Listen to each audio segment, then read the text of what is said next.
वो ये सोचकर ही पागल हो रहा था कि ताहरा जैसी मासूम और गैरतमंद लड़की रूसियों के कब्जे में है। वो कमरे में जाते ही सजदे में गिर गया। वो बहते आंसुओं और तड़पते दिल के साथ खुदा के हुजूर इल्तिजा करने लगा, ऐ खुदाया, तूने हमेशा मेरी मदद की। आज मैं ताहिरा की हिफाजत के लिए तुझसे मदद चाहता हूँ। मैं चाहूँ भी तो फ़ौरन इसकी मदद को नहीं पहुँच सकता, लेकिन तू कादिर मुतलक है।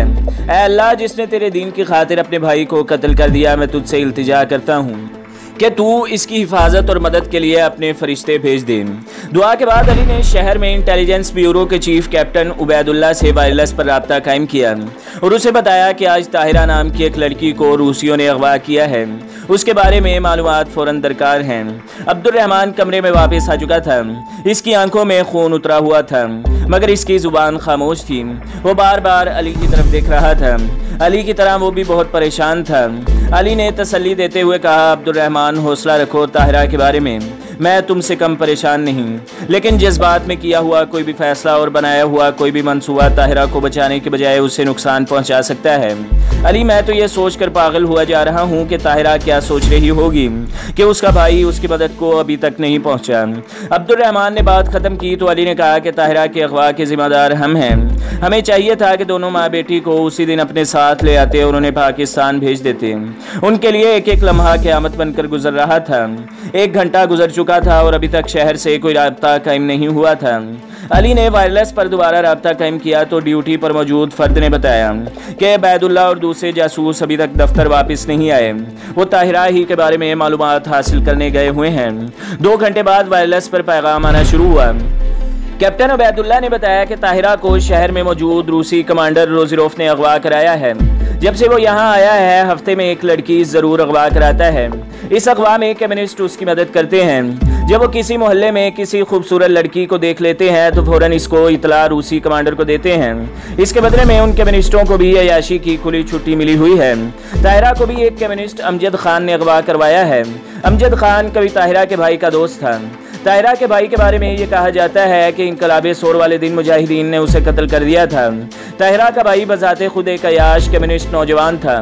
ताहिरा के अगवा के फ़ौरन बाद रूसी कमांडर रोज़िरोफ को काबिल बुला लिया गया था और ताहिरा अभी तक उसकी रिहाइशगाह में कैद है। अली ने कैप्टन उबैदुल्ला से कहा कि हम मोटरसाइकिलों पर ताहिरा को रूसी कमांडरों की कैद से रिहा कराने के लिए आ रहे हैं।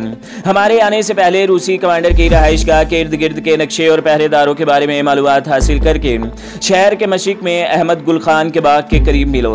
बाग के मशरिक में जो नाला है, हम वहाँ इंतजार करेंगे। अली ने शहर के करीब मुजाहिदीन के मराकज़ के कमांडरों को भी मुतला कर दिया कि वो अपने बेहतरीन मुजाहिद लेकर अहमद गुल खान के बाग के करीब पहुँच जाए। उसने अब्दुर्रहमान से कहा कि अपने दस्ते में से 10 बेहतरीन मुजाहिदीन का इंतखाब करें। मोहम्मद इस्लाम से कहा कि आज तुम्हारे दस्तानों और गैस का भी टेस्ट हो जाएगा। रात के 11 बज चुके थे जब मुजाहिदीन मोटरसाइकिलों पर अहमद गुल खान के बाग के मशरिक में वाक़े नाले में पहुंचे। कैप्टन उबैदुल्ला और सूबाई दारुल हुकूमत के करीबी मराकज़ के 100 से ज़्यादा मुजाहिदीन पहले ही पहुँच चुके थे। अली ने मुजाहिदीन को ताहिरा के बारे में मुख्तसरन बताया। जब मुजाहिदीन को पता चला कि इसने मुजाहिदीन को बचाने के लिए अपने भाई को कत्ल कर दिया था तो उनके जज्बात बेकाबू होने लगे। सब मुजाहिदीन ने इस अज़म का इजहार किया कि ताहिरा सिर्फ अब्दुर्रहमान की नहीं, हम सब की बहन है। वो अफ़गान और मिल्लत इस्लामिया की एक गैरतमंद बेटी है। अगर इसे कुछ हुआ तो हम इस शहर के एक एक कम्युनिस्ट और एक एक रूसी से बदला लेंगे। अली ने मुजाहिदीन से कहा, आप सब्र से काम लें और जिस तरह मैं कहता हूँ उसी तरह करें। अली ने मुजाहिदीन के 3 ग्रुप बनाए। एक ग्रुप के मुजाहिदीन की जिम्मेदारी ये लगाई कि वो वापसी के रास्ते की निगरानी करें। अगर रूसी फौज मुजाहिदीन को गिरफ्तार करने के लिए इस रास्ते को बंद करने की कोशिश करें तो इसे नाकाम बना दें। इस ग्रुप में 80 मुजाहिदीन रखे गए थे। इस ग्रुप को मार्टर, तोपे और मशीन गन्ने भी दे दी गई। 15 मुजाहिदीन अली ने अपने ग्रुप में लिए। उनमें 10 मुजाहिदीन अब्दुर्रहमान के दस्ते के लिए हुए थे, जिनके बारे में अब्दुर्रहमान को यकीन था कि वो 100 रूसी फौजियों का मुकाबला करने की सलाहियत रखते हैं। बाकी मुजाहिदीन से कहा गया कि वो इस शहर के अयाश कम्युनिस्ट लीडरों और अमजद खान को जिंदा या मुर्दा लेकर यहाँ वापस आए। कैप्टन उबैदुल्ला ने अली के सामने रूसी कमांडर की रिहाइशगाह के इर्द गिर्द के नक्शे और कोठी के अंदर दाखिल होने के मुमकिना रास्तों के बारे में तफसीलात रखी। कोठी में दाखिल होने के 2 रास्ते थे।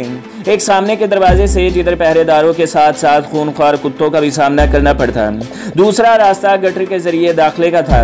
इधर भी पहरेदार मौजूद थे, मगर कम तादाद में। अली ने गटर वाले रास्ते का इंतखाब किया क्योंकि सामने वाले रास्ते तक पहुंचने के लिए छावनी में से गुजरना पड़ता था। और अली किसी बड़ी लड़ाई का खतरा मोल नहीं लेना चाहता था। उसे लड़ाई से ज्यादा ताहिरा की इज्जत और जान की फिक्र थी। दोनों ग्रुप शहर में अपने अपने रास्तों से दाखिल हो गए और तीसरे ग्रुप ने अपनी पोजीशन संभाल ली। अली और इसका ग्रुप दरख्तों के घने जखीरे में से गुजरता हुआ छावनी की चार दीवारी तक पहुंच गया। चार दीवारी पर खारदार तारे लगी हुई थी और दीवार के इस तरफ चार पहरेदार भी नजर आए। अली ने 8 मुजाहिदीन से कहा कि 2-2 टोलियों में जाओ और उन चारों पहरेदारों पर काबू पालो।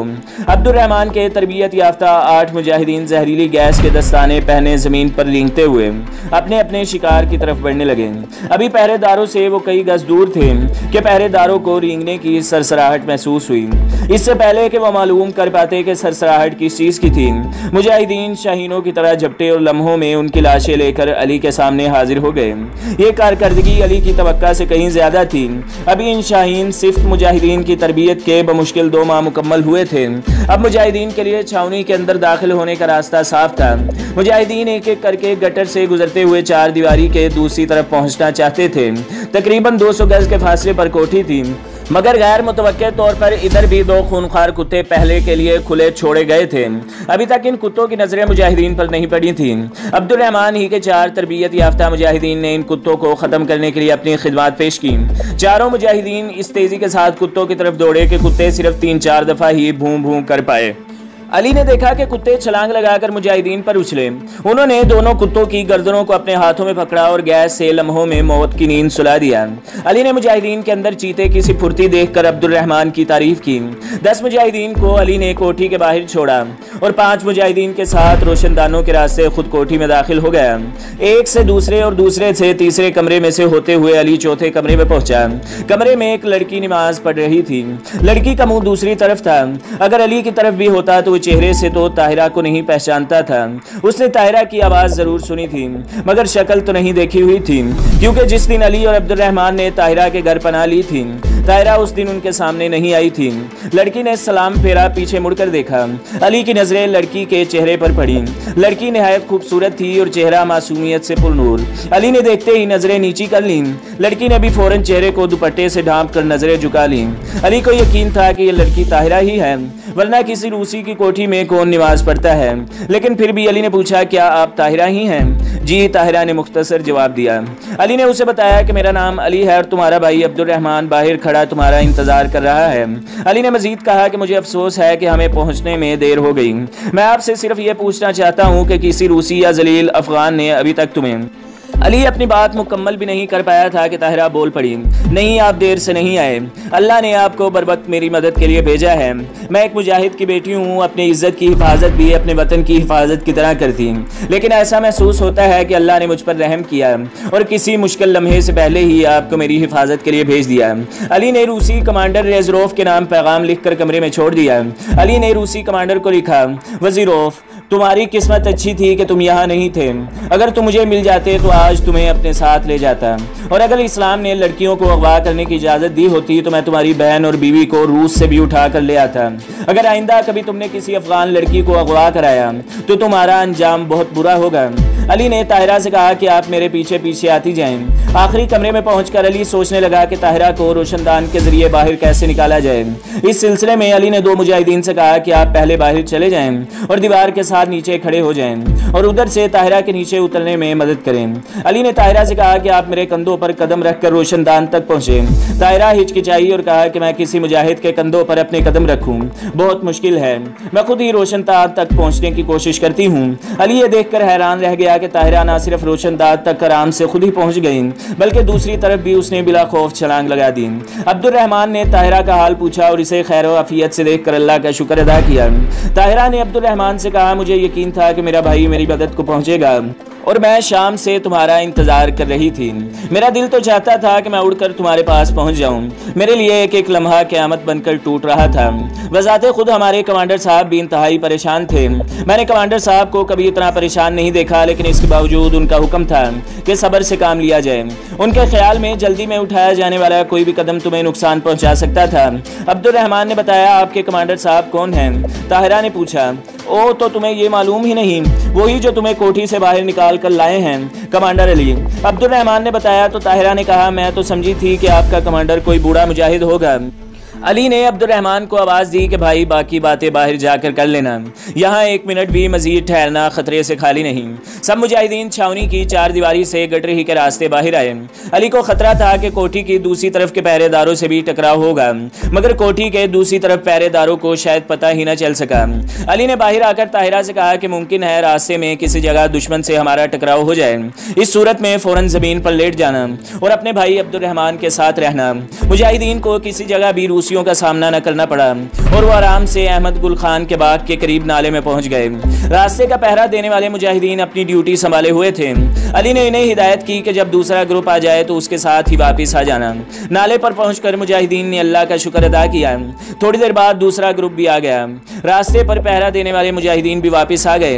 अमजद खान के अलावा 4 दूसरे कम्युनिस्ट लीडर भी गिरफ्तार करके लाए गए थे। चांद पूरी तरह आसमान पर चमक रहा था और चांदनी इस कदर ज्यादा थी कि एक दूसरे की शक्लें भी पहचानी जा सकती थी। अली ने कम्युनिस्टों से कहा, तुम लोग इंसानियत के नाम पर धब्बा हो, तुमने दीन ही नहीं छोड़ा, तुम्हारी गैरत भी मर चुकी है। तुम इस हद तक बेगैरत हो चुके हो कि अफगान लड़कियों को खुद अगवा करके रूसियों की कोठियों में पहुंचाते हो और ये भूल जाते हो कि ये तुम्हारी बेटियां और बहनें हैं। मौत की सजा भी तुम्हारे लिए बहुत कम है। अली ने जो ही बात खत्म की, ताहिरा जो एक तरफ खामोश बैठी थी वो उठकर आगे आ गई और अमजद खान से मुखातिब होकर बोली, बेदीनो बेगैरत अमजद खान, देख लिया तुमने कि मेरा खुदा कितना ताकतवर है। मैंने तुम्हें खुदा का वास्ता देकर कहा था कि मुझे छोड़ दो और तुमने कहा था कि हम खुदा को नहीं मानते। अगर खुदा है तो उसे कहो कि आज वो तुम्हें हमसे बचा सकता है तो बचा ले। अब देख लो, मेरे खुदा ने मुझे बचा लिया, मगर तुम्हारा खुदा रूस तुम्हें आज नहीं बचाएगा। अमजद खान ने बोलना चाहा तो एक मुजाहिद ने जोर से इसके मुंह पर मुक्का मारते हुए कहा, खबरदार जो तुमने अपनी नापाक जुबान खोलने की कोशिश की। अली ने गिरफ्तार कम्युनिस्टों को गोली मारने का हुक्म दिया और मुजाहिदीन से कहा कि इनकी लाशें सड़क पर रख देना और इनकी लाशों पर मेरी तरफ से यह पैगाम भी लिख देना कि अंदा से जिस कम्युनिस्ट या रूसी फौजी ने किसी अफगान लड़की को अगवा करने की कोशिश की उसका हशर भी इन्हीं जैसा होगा।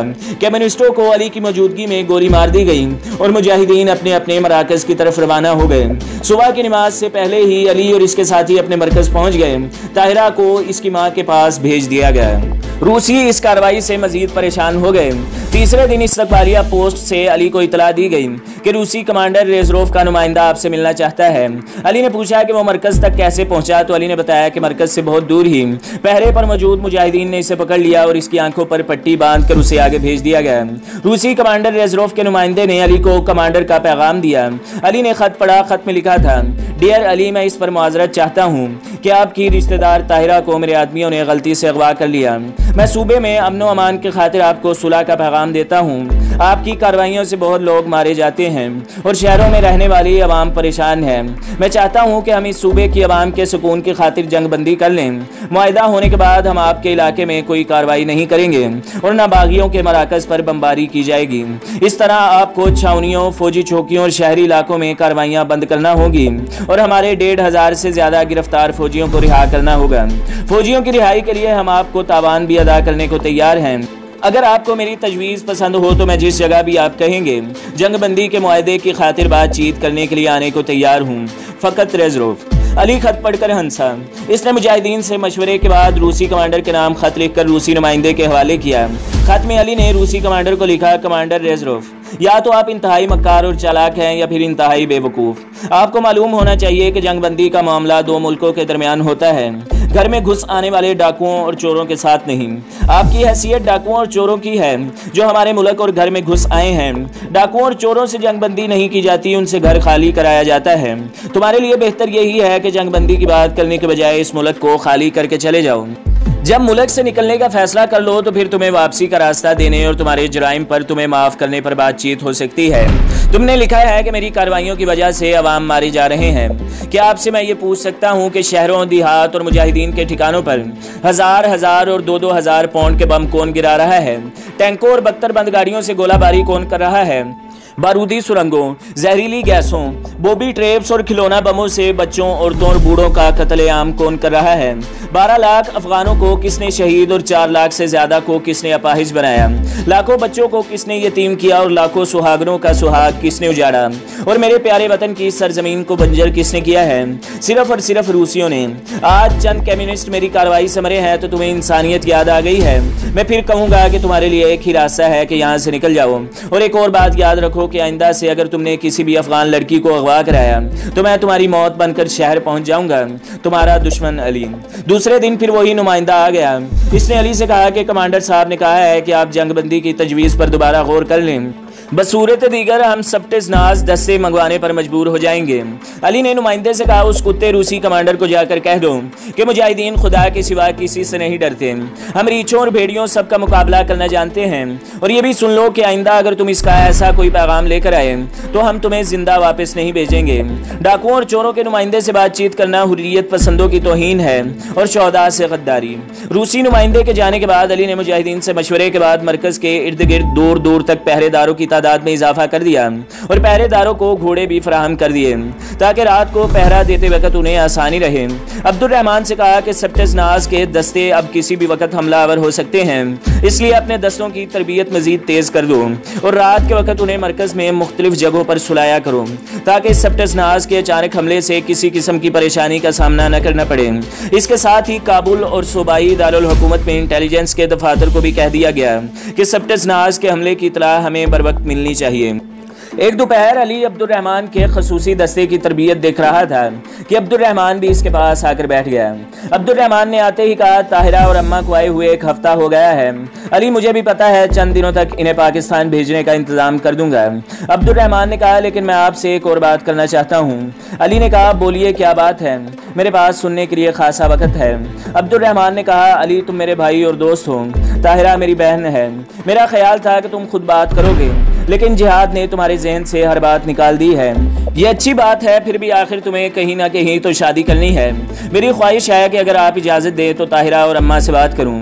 अली ने कहा, ब्रादर अब्दुल रहमान, मुल्क की आज़ादी से पहले मैं शादी के बारे में सोच भी नहीं सकता, फिर ज़िंदगी के एक लम्हे का भी एतबार नहीं। खुद ही सोचो, मैं जिस यकसुई के साथ अब यहाँ जंग आज़ादी लड़ रहा हूँ, क्या शादी के बाद ऐसा मुमकिन होगा? इसलिए ब्रादर, शादी से ज़्यादा जिहाद ज़रूरी है।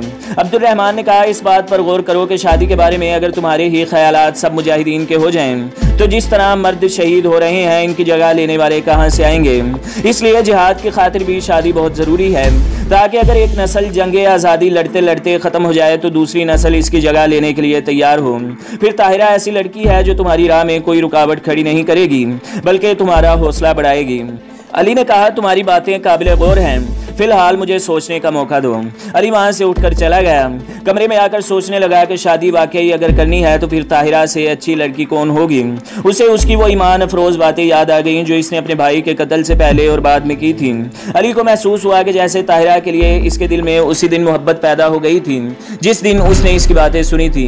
ये सोच कर ही ताहिरा के लिए इसके दिल में बहुत मोहब्बत है। वो डरता था कि शादी के बाद कहीं जिहाद में कमी ना आ जाए। उसने मजीद इस पर सोचना छोड़ दिया और अपने ज़हन को समझाया कि तुम्हारा काम सिर्फ और सिर्फ जिहाद के बारे में सोचना है। रहा ताहिरा से शादी का मामला, अगर किस्मत में हुई तो हो जाएगी। दूसरे दिन अब्दुल रहमान ने फिर बात छेड़ते हुए अली से पूछा, अली, ताहिरा के बारे में तुमने क्या सोचा है? अली ने कहा, अब्दुल रहमान, शादी से मुझे इनकार नहीं, लेकिन मैं कुछ बातें आपसे पूछना चाहता हूँ। अब्दुल रहमान ने कहा, पूछो। अली ने कहा, क्या ताहिरा भी मुझसे बखुशी शादी करने के लिए तैयार होगी?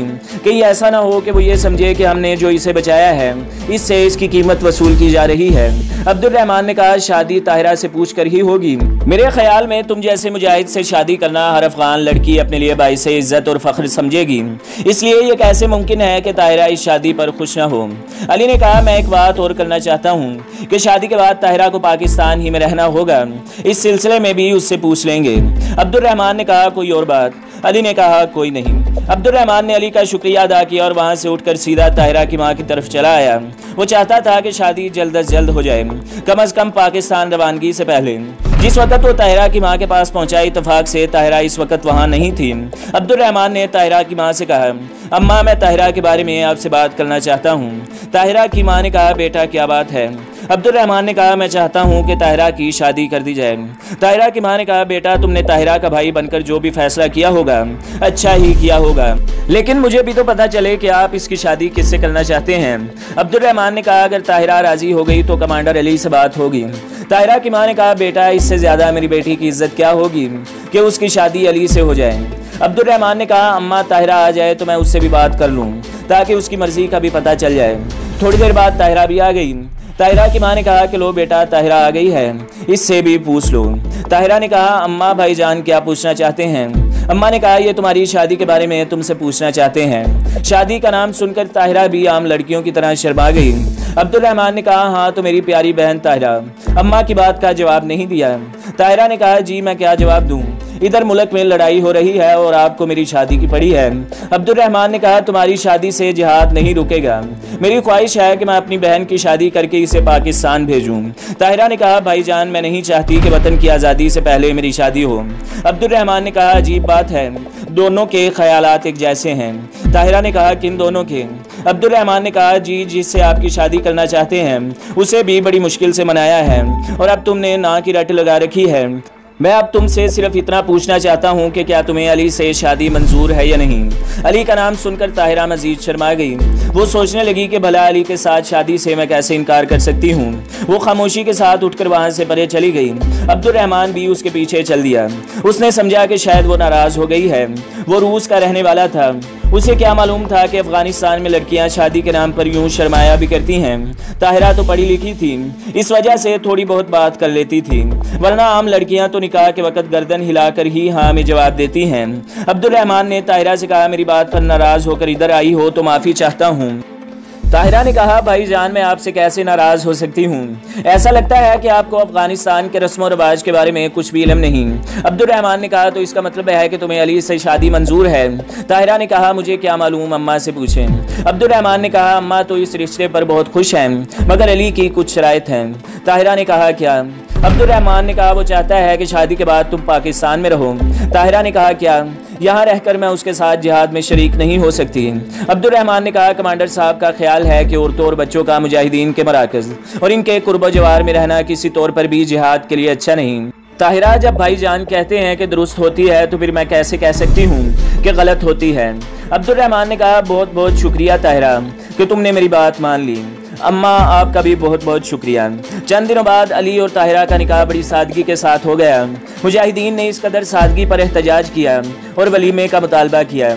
अली ने मुजाहिदीन का मुतालबा मानते हुए सब मुजाहिदीन के लिए वलीमे की दावत का एहतमाम किया।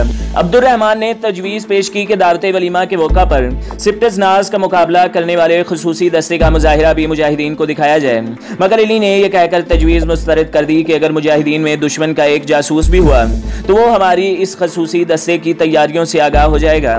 मैं चाहता हूँ कि मुजाहिदीन का यह दस्ता सिप्टस नाज के सामने अचानक मौत के फरिश्तों का दस्ता बनकर आए। सिप्टस नाज मुजाहिदीन को मूली और गाजर समझ कर आगे बढ़े तो खंजर इनका इस्तकबाल करें। अली की बात अब्दुल रहमान के दिल को लगी और इसने अपनी तजवीज़ वापस ले ली। शादी के चौथे दिन ही अली ने ताहिरा और इसकी माँ से कहा कि आप लोग पाकिस्तान जाने की तैयारी करें, कल सुबह आपको यहाँ से रवाना कर दिया जाएगा। रुखसत करते वक्त अली ने ताहिरा से कहा कि मेरा दिल तो नहीं चाहता कि आप यहाँ से जाकर पाकिस्तान में तन्हा रहें, लेकिन वतन की आज़ादी और जिहाद का तकाजा है कि आप पाकिस्तान चली जाएं। मैं जानता हूँ कि जो लड़की दीन की खातिर अपने भाई को कत्ल कर सकती है वो जिहाद की अहमियत को यकीनन मुझसे बेहतर समझती है। मुझे उम्मीद है कि पाकिस्तान में अगर आपको किसी मुश्किल या मुसीबत का सामना करना पड़ा तो हिम्मत और जुर्रत के साथ हर मुश्किल का मुकाबला करेंगी। पाकिस्तान जाकर मेरे लिए, मुजाहिदीन के लिए और वतन की आज़ादी के लिए दुआ करना न भूलना। अली ने बात ख़त्म की तो ताहिरा ने कहा, मेरा तो दिल ये सरजमीन छोड़ने को नहीं चाहता, इसलिए ये कैसे मुमकिन है कि मैं पाकिस्तान जाकर आपको और इस वतन को भूल जाऊं। मैं चाहती थी कि आपके साथ रहकर वतन की जंग आज़ादी में हिस्सा लूं, आपके कंधे से कंधा मिलाकर काफरों से जंग करूं। आपका हुक्म है इसलिए जा रही हूं, मगर वहां पहुंचकर भी मेरी रूह यहीं रहेगी। मैं हर लम्हे अपने वतन को याद रखूंगी और हर वक्त मुजाहिदीन की कामयाबी की दुआ मांगूंगी। मैं चाहूंगी कि जब तुम मुझसे मिलने आओ तो मेरे लिए वतन की आज़ादी की खुशखबरी लेकर आओ। मुझे खुशी है कि मुझे तुम जैसी बहादुर और गैरतमंद बीवी मिली। मैं चाहूंगा कि मुझसे जुदा होते वक्त तुम्हारे लबों पर मुस्कुराहट हो और जुबान से सिर्फ वतन की आज़ादी और मुजाहिदीन की कामयाबी की दुआ निकले। अगर आंखों में आंसू आए तो वतन की सरजमीन से जुदाई के आंसू हों। अली ने कहा, मेरे दिल में तुम्हारे लिए बहुत मोहब्बत है, इस कदर के जिसका तुम अंदाजा भी ना कर सको, मगर अपने दीन और वतन के लिए हर चीज को कुर्बान करने का हौसला भी रखती हूँ, यहाँ तक कि तुम्हारी मोहब्बत को भी। ताहिरा ने अली को बताया। अली ने ताहिरा को खलील के बारे में बताया कि वो फला मदरसे में पढ़ता है, वो मेरा फूफीजाद छोटा भाई है, उसका उस दुनिया में अब मेरे सिवा कोई नहीं। तुम पाकिस्तान पहुंचो तो सबसे पहले उससे मिलना, उसे बहन और माँ दोनों का प्यार देना। अगर मदरसे वाले इजाजत दे तो उसे अपने पास घर ले आना। वैसे भी घर में मर्द का होना अच्छा होता है, ख्वाह वो छोटा बच्चा ही क्यों ना हो।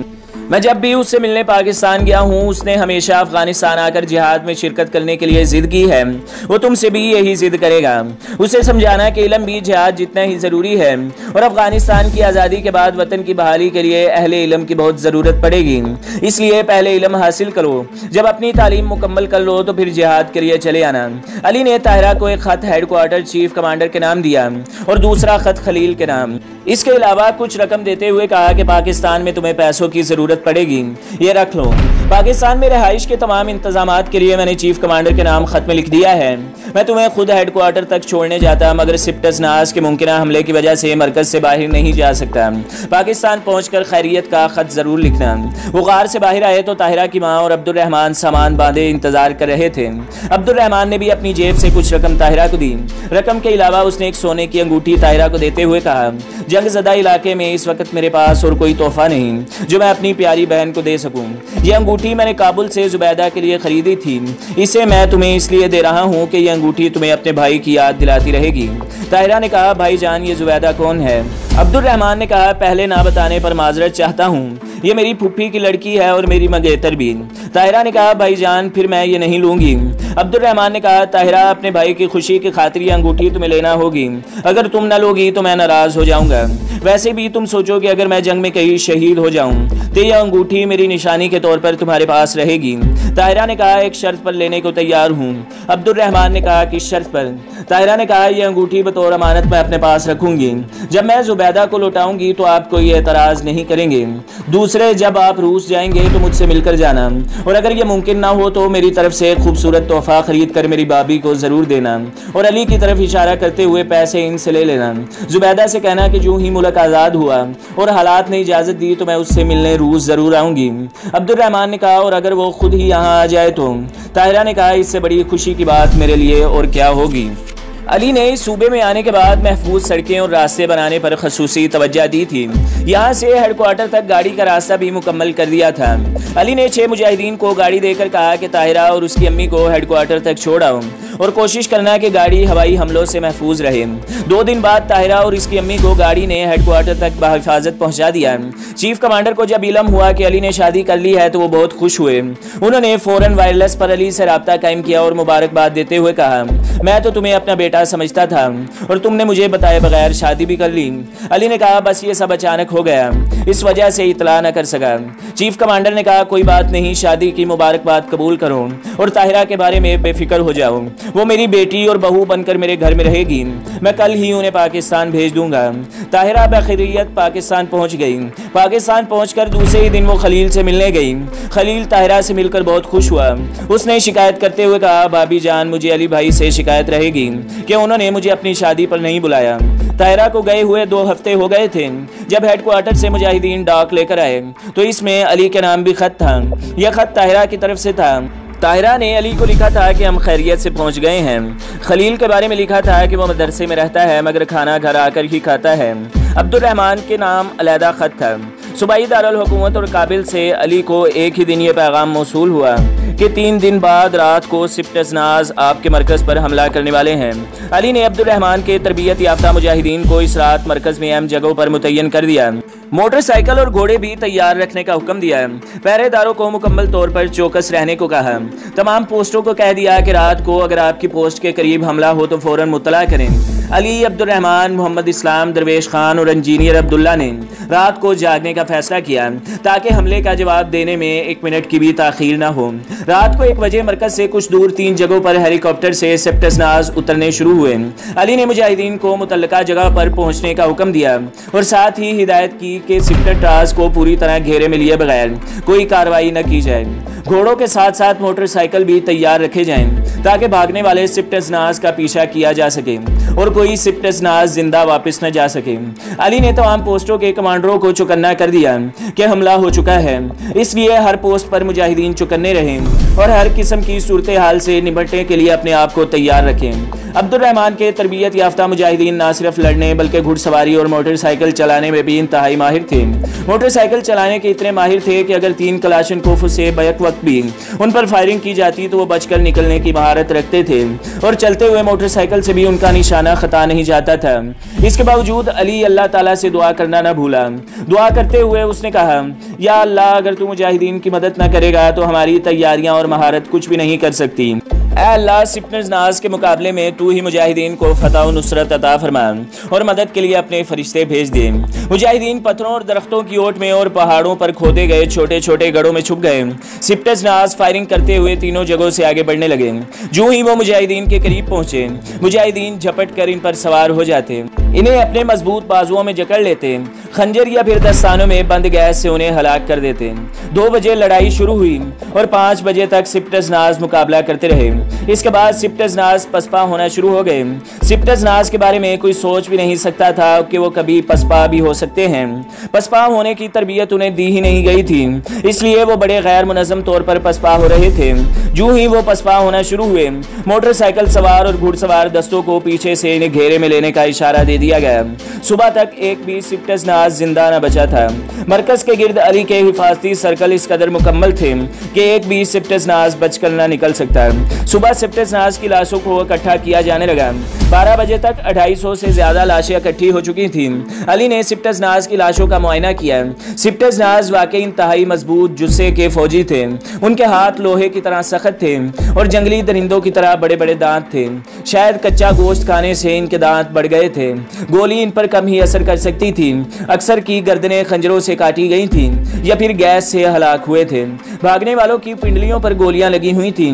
इनके पास से जो हथियार बरामद हुए थे वो भी जदीद तरीन थे और मुजाहिदीन इन्हें पहली मर्तबा देख रहे थे। इस लड़ाई में 50 मुजाहिदीन जख्मी हुए थे। 20 मुजाहिदीन ने जामे शहादत नोश फरमा कर इस मरकज पर कब्जा करने के लिए दुश्मन के सबसे बड़े मंसूबे को खाक में मिला दिया। जख्मी मुजाहिदीन के जख्मों के बारे में डॉक्टरों की समझ में कुछ नहीं आ रहा था। जख्म ना तो खंजरों के थे और ना गोलियों के। बाज मुजाहिदीन को दांतों से भी काटा गया था। पहले से गिरफ्तार एक रूसी डॉक्टर को बुलाया गया तो इसने बताया कि ये जख्म गोलियों ही के हैं, मगर ये गोलियां आम गोलियों से मुख्तलिफ होती हैं। फिर इसने जख्मों के इलाज के बारे में मशवरे दिए। तो दोस्तों, अगली किस्त देखने के लिए हमारे चैनल को सब्सक्राइब करें, वीडियो को लाइक करें और बेल के आइकन को भी दबा दें ताकि हर जो आने वाली वीडियो है वो आपको सबसे पहले मिलती रहे।